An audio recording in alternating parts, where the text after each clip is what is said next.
Hello weavers, ఇప్పుడు మనం కరకరలాడే దోశ ఎలా ప్రిపేర్ చేయాలో చూద్దాం.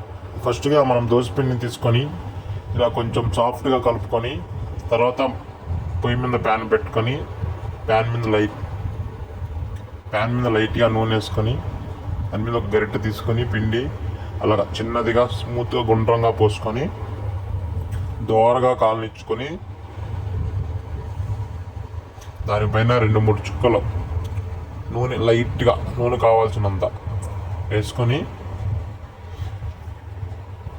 బాగా దూరగా వేగాక చూసారా ఎలా వచ్చిందో. ఇప్పుడు ఆ కలర్ వైట్ కలర్ అంతా వెళ్ళి కొంచెం కలర్ మారిందో కలర్ మారాక దాన్ని రివర్స్ చేసుకొని రెండో వైపు కూడా నీట్గా గుండ్రంగా దాన్ని తీసుకొని ఆ రెండో వైపు నీట్గా కాల్చుకొని తర్వాత ప్లేట్లోకి సర్వ్ చేసుకుంటే మనం ఆ కరకరలాడే దోశ రెసిపీ రెడీ అయిపోయినట్టు.